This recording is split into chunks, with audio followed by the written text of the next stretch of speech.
Willkommen. Heute haben wir die Ehre, mit Dr. Charlotte Lee von der English Goethe Society zu sprechen. Und zwar über Goethes Spätwerk, und zwar dem Gedicht Im ernsten Beinhaus war's aus dem Jahre 1826. Herzlich willkommen, Dr. Lee. Und Danke. ich würde direkt mal mit der ersten Frage einsteigen. Und zwar, gab es einen konkreten Anlass, zu dem Goethe das Gedicht verfasst hat? Ja, das ist eine sehr wichtige Frage Mhm. und die Antwort ist ja und nein. Also das Gedicht hängt gewissermaßen mit der Exhumierung im Jahr 1826 von den Gebeinen Friedrich Schillers aus dem Kassengewölbe zusammen. Das heißt, einem Sammelgrab in Weimar. Goethe ließ Schillers Schädel in sein Haus bringen und behielt ihn Monate. Und am Tag nach der Lieferung des Schädels bemerkt er in seinem Tagebuch nach Terzinen. Und damit meint er dieses Gedicht im ernsten Beinhaus. Die Terzine ist ja die poetische Form, wie es hier geht. Mhm. Aber, aber, es ist besser, wenn wir auf die Geschichte von Schillers Gebein hier nicht zu viel Gewicht geben. Also das Gedicht wurde zwar nach Goethes eigenem Tod unter dem Titel Bei Betrachtung von Schillers Schädel gedruckt, aber dieser Titel stammte nicht von Goethe selbst. Eigentlich war es höchstwahrscheinlich nicht Schillers Schädel, das Goethe bei sich daheim hatte. Das Kassengewölbe, dieses Sammelgrab, war damals so marode, dass man nur schwer die Skelette voneinander unterscheiden konnte. Und das Identifizierungsverfahren war alles andere als robust. Noch wichtiger aber ist die Tatsache, dass Goethe selbst das Gedicht von dieser biografischen Gelegenheit distanziert. Das Kassengewölbe, in dem Schillers Gebeine jahrelang verweilten, war kein Beinhaus. Ein Beinhaus ist ein Ort, wo man die Schädel und Toten stapelte und der frei zugänglich war. Albrecht Schöne hat eine sehr detaillierte Studie zu dieser ganzen Gelegenheit geschrieben. Und er erklärt, dass Goethe auf seiner zweiten Schweizer Reise von 1775 das Beinhaus besichtigt hatte, wo die Beine von vielen tausend burgundischen Soldaten, die im 15. Jahrhundert gefallen waren, verwahrt. Diese Erinnerung kommt hier also gewissermaßen ins Spiel. Deshalb die Phrasen im Gedicht, die sonst sich hassten und die sich tödlich schlugen. Hier geht es um den Krieg, nicht? Und Goethes lebenslange Beschäftigung mit der Osteologie, das heißt die Wissenschaft der Knochen, beeinflusste das Gedicht natürlich auch. Das war sehr viel über Knochen, Ja. aber darum geht es nicht. In dem Gedicht merkt man ja, dass es zu einer Art Teilung kommt. Ne? In dem ersten Teil geht es ja offensichtlich um diese Vergänglichkeit, um die Enge, um dieses, wie Sie auch schon gesagt haben, diese Gegenüberstellung von Menschen, die sich im Leben gehasst haben, die sich bekriegt haben, dass sie dann im Tod theoretisch, also jetzt einfach platt ausgedrückt, sich ähneln. Die trennt ja nichts mehr. Genau, sie liegen nebeneinander und sie sind theoretisch auf einer Stufe. Der Tod macht alle gleich, jetzt ganz einfach heruntergebrochen. Ähm, und im zweiten Teil kommt es ja zu einem Umbruch. Könnten Sie dazu Stellung nehmen? Ja, ja. Also es ist interessant. Die Beschreibung der Beine ist erstmal überraschend anschaulich. Vor allem, wenn man bedenkt, dass Goethe selbst eine starke Abneigung gegen den Tod hegte. Ich meine, es ist niemandem angenehm, daran zu denken, aber für ihn war es wirklich fast eine Phobie. Und in diesem Gedicht lesen wir von entrenkten Schulterblättern, von Händen und Füßen, die zerstreut aus Lebensmüde sind. Ähm, Goethe hält sich in dieser Darstellung des Beinhauses also nicht zurück. Andererseits handelt es hier nicht von einem Schauerroman. Die Atmosphäre ist düster und es herrscht im ersten Teil eine eher depressive Stimmung. Aber man hat nicht das Gefühl, dass der Dichter den Leser durch Angst und Entsetzen irgendwie erregen möchte. Es geht meiner Meinung nach wenigstens viel mehr um eine ernste und freimütige Betrachtung über die Rätsel des Todes. Was es macht. Und dann im zweiten Teil, ja, gibt es diese Wendung, diesen Umbruch. Und es gibt auf jeden Fall eine Tendenz zum, äh, zur, zur Hoffnung, zum Leben. Nehmen wir die Zeilen, dass in des Raumes Moder, Kält und Enge ich frei und Wärme fühlend mich erquickte, als ob eine Lebensquelle den Tod sprenge. Da sehen wir, dass der Dichter eben aus diesem traurigen, düsteren Ort sogar Mut schöpft. Obwohl es diese konjunktive Konstruktion gibt, als ob, und das erinnert uns daran, dass der Tod nicht eben besiegt worden ist. Die Ursache dieses Stimmungswechsels ist nicht ganz klar. In diesem Gedicht geht es eher um Rätsel als um Antworten. Aber die Zeile, das Fluten strömt gesteigerte Gestalten und mit Freude an die Vielfalt und Mannigfaltigkeit der lebendigen Form. Und selbst im Klang dieser Zeile wird diese Freude deutlich. Fluten strömt gesteigerte Gestalten. Halt schön auszusprechen. Inwiefern ist das Gedicht gerade auch für moderne Leser relevant bzw. interessant? Und würden Sie sagen, es handelt sich um ein spirituelles Gedicht? Ja, spirituell auf jeden Fall. Der Dichter bekennt sich zu glauben an Gott, Natur und an der Möglichkeit, dass sich diese Kraft offenbaren könnte. Insofern ist es ein Gedicht des Glaubens. Ein religiöses Gedicht ist es aber wohl nicht. Goethe entsagte ja als junger Mensch der konventionellen Religion und sie spielt auch hier keine Rolle. Oder fast keine, denn sie wird in der Form des Gedichts doch gewissermaßen erhalten. Die Terzine oder Terzarime ist ja die Form der Divina Commedia von Dante. Sie ist seine Erfindung. Und die Nummer 3 war für ihn, wie für viele Christen im Mittelalter, von heiliger Bedeutung. Was den modernen Leser angeht, könnte das Gedicht sowohl auf der inhaltlichen Ebene als auch auf der formalen Ebene interessant sein. Hier ist kein leerer Optimismus. Uns wird nicht gesagt, dass wir keine Angst vor dem Tod haben müssen, auf keinen Fall. Doch erinnert uns der Dichter daran, dass es gilt, das Leben zu schätzen und zu preisen. Und der Schauplatz des Gedichts macht diese Botschaft umso eindrucksvoller. Die Form habe ich schon erwähnt und sie spricht mich sehr an. Goethe hat diese Form nur zweimal in seinem ganzen Werk benutzt. Der andere Fall ist in der Eröffnungsszene von 2, als Faust aus seinem Erquickungsschlaf erwacht.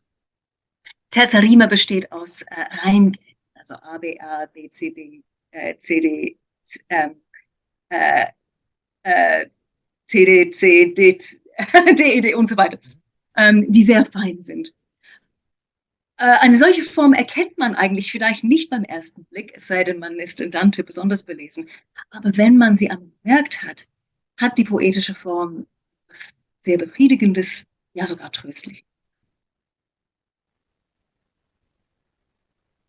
Also das spiegelt sich dann auch im also Inhaltlichen wider, wenn Sie sagen, die äußerliche Form ist sehr, sehr tröstlich, sehr, sehr, also da, man merkt eine scheinbare Harmonie. Also das ist sehr, sehr eindrücklich.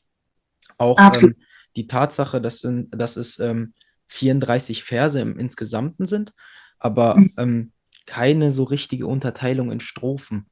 Er spricht ja auch dafür, dass es halt, also das ist ein kontinuierliches. Also das soll ja auch in gewisser Weise, so wie ich das jetzt verstanden habe, das Leben widerspiegeln. Da gibt es ja keinen Bruch in der Mitte, beziehungsweise einen sehr, sehr inhaltlichen Bruch gibt es zwar schon, aber ich meine so im Sinne von, es ist kein disruptiver Bruch da. Es ist ein Kontinuum und es gibt einen inhaltlichen Umschlag, der sich dann aber auch darin zeigt, dass es von diesem Düsteren ins Licht hinauf begebt und wie würden Sie das so einschätzen? Also würden Sie sagen, es ist beabsichtigt? Würden Sie sagen, es ist das im Sinne Goethes, dass es halt so diesen Effekt auf den Leser hat oder haben soll?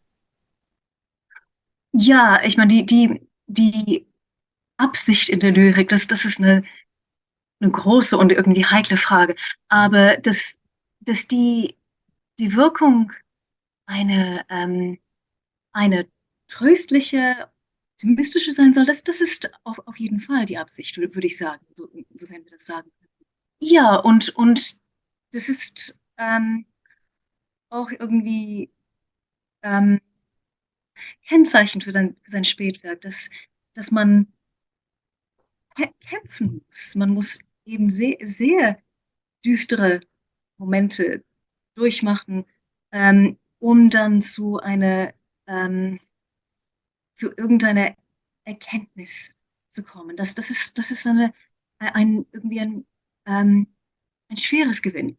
Aber es gilt, es bedeutet noch mehr, eben weil man dafür Gekämpft hat. gekämpft hat. Ne? Genau. Ja.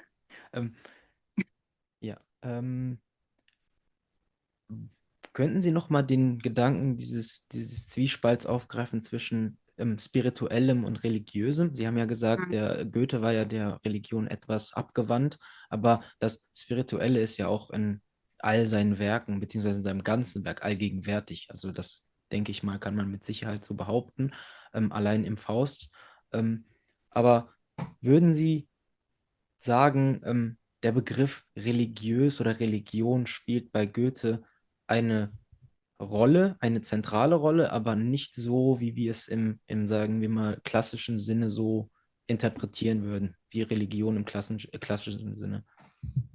Ja, ja, also die Religion als Thema, also die kirchliche Religion wird ja thematisiert im Faust, in anderen Werken. Ähm, Eher kritisch natürlich, aber auch als irgendwie als kulturelles, historisches Phänomen.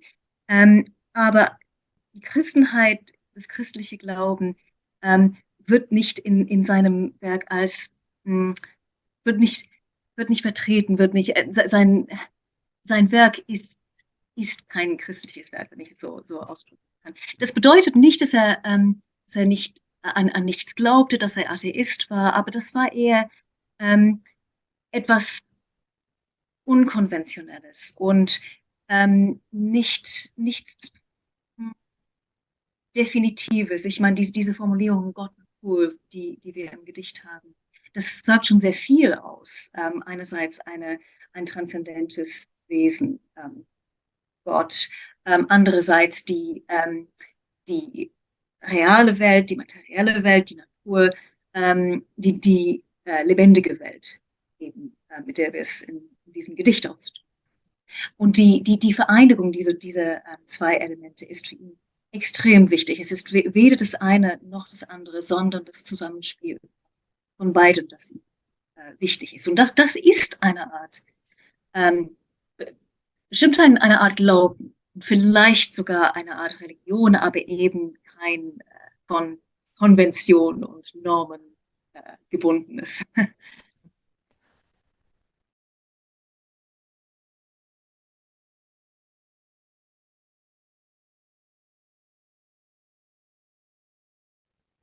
Sie haben ja gesagt, es geht nicht um Antworten. Würden Sie sagen, es geht darum, mehr Fragen zu stellen, dem Leser bzw. der Gesellschaft vor Augen zu führen, was denn letzten Endes auch am Ende des Lebens, auch beziehungsweise allgegenwärtig im Leben, ähm, denn auch der Kern des Lebens ist. Also dass der Tod allgegenwärtig ist und dass man auch durchaus hinterfragen kann und mehr fragen sollte, als nach Antworten zu suchen, sondern sich immer wieder Fragen stellt, um das Leben, sag ich mal, erfüllt zu gestalten. Ja, genau. Und dass man nicht immer erwarten soll, dass man überhaupt eine Antwort bekommt. Und dass man nicht so arrogant sein äh, soll und sich irgendwie vorstellen soll, dass man alles verstehen kann, wirklich in den Kern alles eindringen kann. Das ist eben der Fehler, den Faust macht. er möchte wissen, was die Welt im Innersten zusammenhält. Das möchten wir alles, möchte auch Goethe. Aber was wir in Spätwerk und auch in diesem Gedicht sehen, ist, dass ähm, es eigentlich, äh, man eigentlich gut daran tut, das äh, nicht, ähm, nicht zu erwarten, dass das eigentlich möglich ist. Man soll versuchen, man soll ja immer hinterfragen, immer forschen, mehr wissen wollen, aber nicht erwarten, dass man wirklich alles wissen kann. Das ist gefährlich. Und hier, wie gesagt, wissen wir, in diesem Gedicht wissen wir, dass es irgendeine Offenbarung gegeben hat, dass der Dichter, der Sprecher etwas verstanden hat, aber wir wissen nicht wirklich was. Das will er uns nicht sagen. Das müssen wir irgendwie selber erfahren und erhoffen. Ähm, Hier wird auch von geheimnisvoller Form gesprochen, von dem geheimen Gefäß, das Orakelsprüche spendet. Würden Sie sagen, das ist auch etwas, was da hineinspielt, was das auch, sage ich mal, untermauert bzw. unterstreicht? Ähm, Geheimer Form. Genau. Ja, ja, absolut. Und ähm, das Geheimnis ist etwas, es, nicht unbedingt etwas Esoterisches. Es kann das sein, und wir haben auch in diesem Gedicht das Wort Adept, mir dem Adepten, kommt ja aus der Alchemie, aber das muss nicht unbedingt sein. Das Wichtige an das Geheimnis als Begriff ist, dass es eben gegen diese gefährliche Arroganz strebt. Also wenn man ähm, akzeptiert, dass ähm, Geheimnisse bestehen, dass die Welt eigentlich ein großes Geheimnis ist, das Leben ein großes Geheimnis ist, dann ähm, treibt man nie, treibt man es nie zu weit in seinen Erwartungen. Aber würden Sie behaupten, Goethe macht sich das bewusst zunutze, um den Leser, sage ich mal, auch auf dieses Rätsel des Todes vorzubereiten, beziehungsweise diese Grundlage zu schaffen, um die Fragen des Lebens zu stellen? Denken Sie, das ist die Absicht Goethe? Also man kann ja wenig von Absicht sprechen, das haben wir ja auch schon festgehalten, aber würden Sie behaupten, es wäre in Goethes Namen, beziehungsweise im Sinne Goethes, dass er die Fragen des Lebens voraussetzt, um halt dieses Spirituelle auch greifen zu können, beziehungsweise sich auf den Weg begeben kann, dass man das auch greifen kann, beziehungsweise in die Spuren des Lebens, wie er es auch selber behauptet, oder die Fugen, die Lebensfugen auch reinzukommen und das Leben dann auch, auch nach dem Gedicht dieser thematische Sprung auch stattfinden kann, dass man auch von dieser düsteren Thematik, beziehungsweise von dem düsteren Aspekt des Todes, des Lebens auch an sich, des Krieges, der Knochen, der Gebeine wegkommt und durch dieses Fragen, durch dieses Ergründen nach den Lebensfugen, nach dem Tod, auch zu diesem Sprung kommt, den das lyrische Ich im Gedicht ja auch macht, hin zum Licht, zur Offenbarung, zur Meeresreise, die auch mehrmals angesprochen wird, zum Geheimnisvollen und das auch für sich als Leser, aber auch als Individuum auch greift und benutzt, also als Instrument, um sich selber zu finden, beziehungsweise um den Lebensfugen auf die Spur zu kommen. Ja, schön, das haben Sie sehr schön formuliert und ja, ich habe wenig hinzuzufügen. Ja, also das Instrument, die Methode vielleicht auch, dieses Fragen, das Forschen und die Forschung spielt in vieler Hinsicht hier eine Rolle. Die Goethes Hintergrund als Forscher, die Themen, die er geforscht hat, kommen hier zum Ausdruck. Ja, also das ständige Fragen und das, das Vertrauen, das Glauben, aber und das Erwarten auch, aber nicht die arrogante Erwartung, die man alles wissen kann.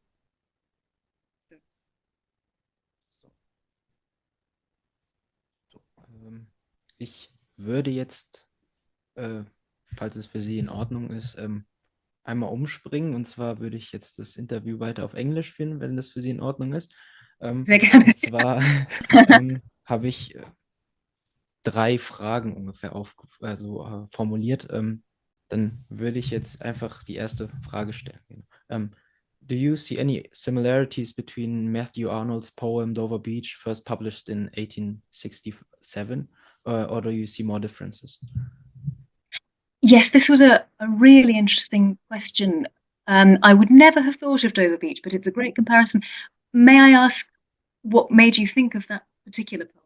Is there a reason? I didn't think of it. It was my teacher, but Yeah, yeah. when he sent it to me, it was like you could see a lot of similarities by certain expressions, like the sea of faith, for example. And I think that is there's a direct parallel because in line 24, I think it is, in Goethe's poem.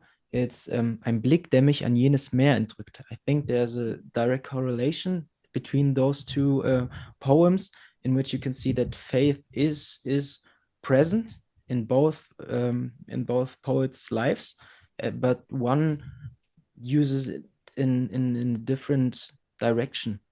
And I just wanted to ask if you could just share your opinions or views with me. Sure, sure. I mean, I think that's really interesting parallel that you've pulled out there, and of course, contextually, both writers are very concerned with modernity, with the modern world and its problems. That's much more explicitly the case in Dover Beach. Especially a world that is maybe emptied of religious faith, whatever the problems with that are. Nonetheless, what do we do when it's not there, when it's been so much put out? And of course, Im Ernsten Beinhaus was printed. It was composed independently a couple of years earlier, but Goethe then slotted it in at the end of his novel Wilhelm Meister's Wanderjahr, right at the end of the maxims that you have at the end of the book. And of course, that novel is very much also about modernity, about technological changes, industrialization, immigration on a massive scale that hadn't been seen. All these very 19th century tendencies that even in the late 1820s were getting going. So there is that contextual parallel.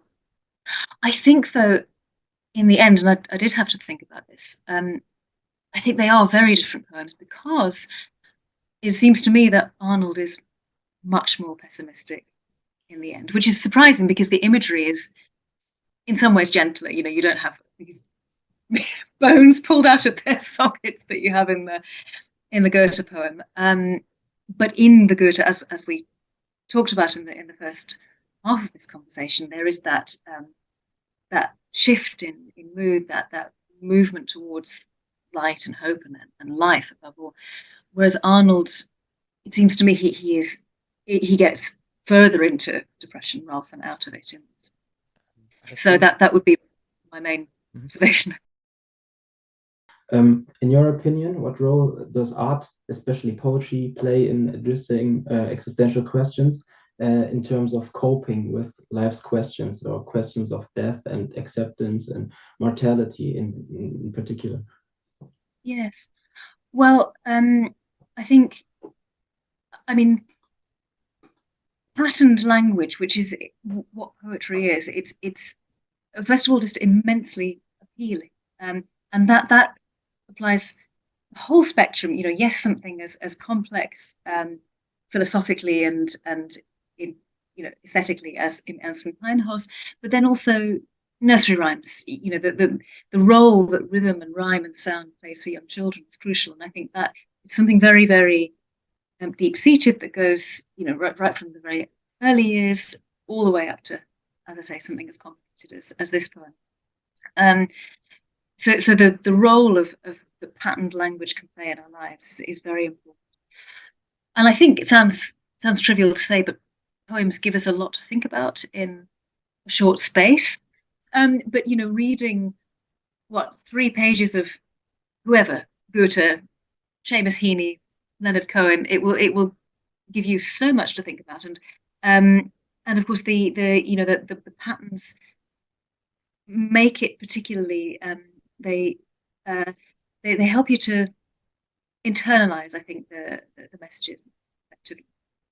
Um, and of course, what is distinctive about poetry by comparison with other forms, because a novel might help us deal with these questions of play, likewise. But what is particularly characteristic of poetry is what is happening with sound. So both pleasure and the meaning of poetry is to a great extent bound up in the acoustic and the rhythmic effects. And so I think it's very important when we read to read in such a way as that we hear the sounds. So whether that's just voicing it in our heads, making sure that we're really going over every word rather than just skimming it, or even reading it aloud under your breath. It doesn't have to be a great, declamation unless you want it to be. Nobody needs to hear, but I think we ourselves need to hear and maybe even experience producing the sounds. So it's actually, and this is just my approach to poetry, but I think it's actually something quite physical, which again, in these, to turn it back around to your question, in these big existential moments, to come back to really quite fundamental physical experiences of breathing, of feeling rhythms, and so on. That is immensely comforting. I think so too. I share your opinion. I would like to ask you if you have a favorite poem or poet. If that's the case, if you could share it with me or and the others. Well, it is Goethe, Mhm. and there are many I could have chosen. I'm working on many poets at the moment. I Mhm. think I I do come back to Goethe because of the immense range of obviously themes, but also forms that he used. There are so many different shapes that his poems take, and that's immensely exciting. So I think it is Goethe, but in terms of German poetry, I also think Heine is a phenomenal poet, absolutely incredible. Just the rhythmic fluency of his poetry again, yeah, really inspires me.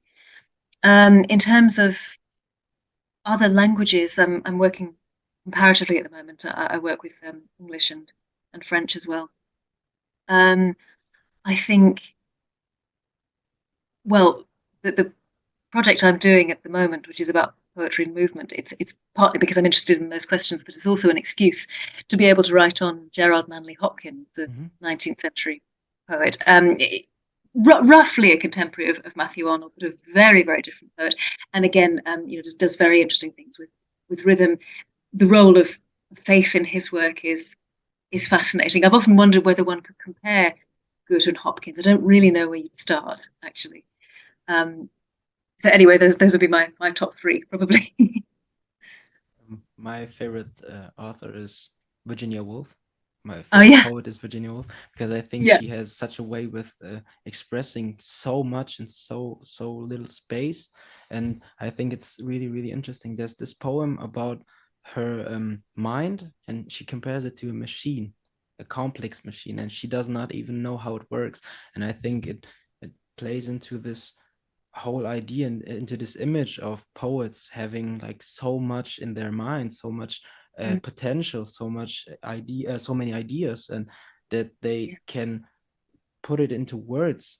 I think it transcends humanity. I think it's really powerful, and I also think that's why a lot of poets work with faith as an instrument to convey this idea of like words being larger than life, being something that can transport feelings, images, and a lot of emotion from one person to another, and also have like this whole society change from one moment to the other. And I think it's really powerful to look at Goethe, look at Virginia Woolf, look at um, Heine, look at Schiller. It's really powerful, and I think what a lot of people don't understand is that if you read poems, if you are interested in poetry, it's just like yeah, oh my God, it's just words rhyming with each other. It's like A B or something like that. But I think it's you have to look at each word separately to even begin to comprehend what the author or poet might have thought about expressing, and also what they have gone through to even come up with this idea, to even put it into words, and throwing it into the whole wide world, to have people to be able to look at it and share their own thoughts with them. And I think that's what makes poetry and literature so interesting, because it's a process. It's never ending. And I think that also the idea that Goethe and other poets might have shared, it's that you can't just put something out there and have it just be one thing. It's a process, and everything that another person adds is part of it. It's not just something separate. It's part of it. And I think that's what makes it larger than life. It transcends time. It transcends race and everything, gender. And I think that's, to me, that's powerful beyond measure. I think I can't even put it into words. I can't express that, but you can try. And I think that trying is the only thing that every author, every poet, and every human has in common. Yes, I like that idea. I really like that idea, and I think it would, um, if putting it like that, because it often strikes me as well. It's funny the way poetry, on the one hand, it's so well, it's instinctive, and as you say, it transcends so many things, and yet it's also not necessarily very easy. I mean, I used to be really intimidated by poetry, even fairly far into my career as a student. I didn't really know how to approach it, how to get into it. But I think if once you've got just a bit beyond that, the whole world opens up. And I think it's all that is needed really is appreciating that these are sort of living shapes, and it's I like your notion of trying of it's not something that's kind of some closed esoteric thing. I mean, it can be, and in the hands of certain poets, but it doesn't have to be. It can be something that's very open, waiting for you to find the point to connect with. And that's certainly what I you know encourage my students to do if they're working on poetry. I say, don't worry about what it's about. It doesn't matter. That's not the first thing that matters. Just find something that strikes you, some feature, whether it's a sound effect or a piece of vocabulary that you think, oh, why that word? Just even something as small as that, and then you build from that, and it opens itself to you. That leads me to my next question: is what motivated you personally to take up German studies, or Goethe in particular, and which aspect of Goethe and his ideas and poetical works are of interest to the British or to the English speaking community? And does it have any particular attraction to learners and English speaking students today? Yes, perhaps if I take that second bit Mhm. first, I think, I mean, the work of Goethe's that the people know most, or the first association probably is Faust. I would think in the UK, maybe Werther, and of course many people, including me, I'll come back to that, but many people come to Goethe through music. So settings of Faust, but then also Lieder. That's a big sort of vehicle for his poetry. In terms of what young people and my own students are interested, I couldn't begin to generalize actually, because I think once people really start to engage with his work, everybody finds something different to connect with. And I've taught students at many levels now, from undergraduate through to PhD, and everybody has done something slightly different. And of course, it helps that Goethe's work is so vast that there's so much to connect with. So I think I think it's the important thing is to find that initial point of connection. In terms of my own path into all of this, a series of big coincidences, really. Well, the possibly the most important factor was having great teachers, really, really great teachers. I had a wonderful teacher at school. I started quite late. I was 14. I started to learn German. And then when I got to university, the person teaching my translation class in the first week, the first year was Nicholas Boyle, the Goethe biographer. Mhm. So being able to work with people like that has been so important. So from my school teacher right through my university career, I've had wonderful mentors. And then also for me, another series of coincidences really was the musical aspect. So I grew up in Birmingham, the industrial city in the middle of the UK, and it has a really good orchestra and a good choir, and at that point a youth choir. I don't know if it's still going, I hope it is.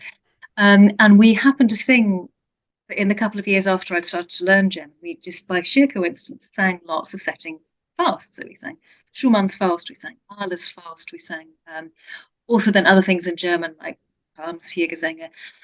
At this point, I had no idea what the words were about.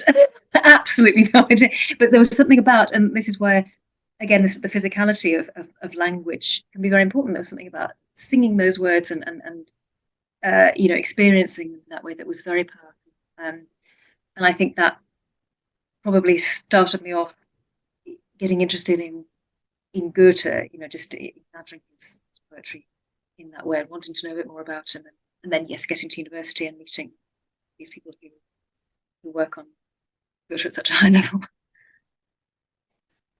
So my next question is, you are a part of the English Goethe Society, and I talked about it with my teacher, and I think it's actually quite sad that a lot of young people don't have really don't have the opportunity or the image to like join a society like that, because I don't think they realize what it can give them and what they can give into it. But my question is, do you think that there is a way to make it more attractive towards younger audiences to incorporate them into those societies and make the whole network around the world larger than it already is?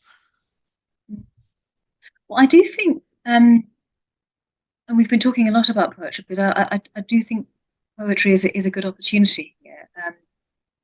Because I think if people, say, and I have done sessions with school age students on Goethe, but also on poetry in general, and I think getting people to feel rhythms and to enjoy language again, not to be intimidated by the level. I think that's very powerful, and I think also, I mean, something like Faust, when you realize what a great story it is, how much just human interest and human content. Um, I think that's very important to me. That the problem in the UK just now is that language learning is kind of on the decrease. So I think we would have to be thinking about maybe about doing things in translation first, and then getting people interested, and then incentivizing them to learn German maybe at a later stage at university. But I think there's lots of potential, and I think Goethe is a fantastic writer because he had a really interesting life, very very wide ranging career. As I said, I see with my students that that there genuinely is something for everybody. And I share that opinion because I think in Germany there's no language barrier, but I think it's this image of something old not being relevant in today's world. But I think if you just took the time and maybe work with something that might have a lot of personal connection to you, and if you take the time and search something that relates to your life situation or something that you can relate with, I think you would find a lot of similarities in his poems, but also his biography that you can that has and will always have a present relevance. But I think it's about maybe changing the approach towards young students, because I do think there are a lot of people that have a lot of interest in Goethe and in literature in general, and I think that if there were a couple of younger people that have that don't have such a big age gap between them and the people that are still in school age, that they could possibly take them and introduce them to something like an Goethe society all over the world. Because I think if the Goethe societies would someday just vanish, I think we would lose a lot of very, very important aspects of German literature, and also a lot of competent people that also have the capacities to even begin to talk about those themes, those poems, and those aspects of his work.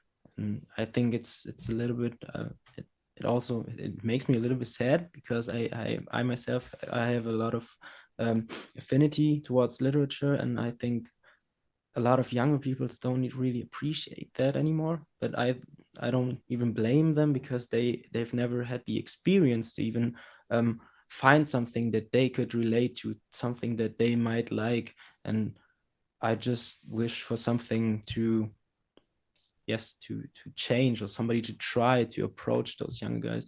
And I would just like to ask your opinion on that subject matter. Yes, definitely. And I think this is where having good teachers, above all at school level, is absolutely crucial, because it really it makes the difference to someone's life. I don't know what I'd be doing. No idea if I hadn't had such good teachers in German, but also in French.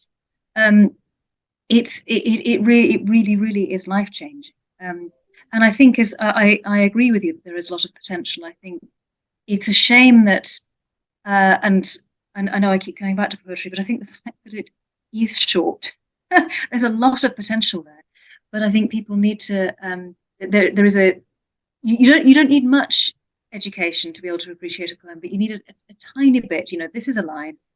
This is roughly how rhythm works in this language. You know, just to help you kind of Einsteigen, as it were. And I think even that, I'd certainly in English schooling, you know, attention to form isn't really there, and that is absolutely a crucial way into poetry. So I think, and to literature in general, and I think it would help maybe people to connect, and to realize that this actually isn't something that sort of, you know, is just sitting there on the page. It's something that can come right off the page, and you know, into your life in a very powerful way. So, but yes, to go back to the question, I think, you know, that we do have a responsibility to try and build those bridges, for sure. That was my last question.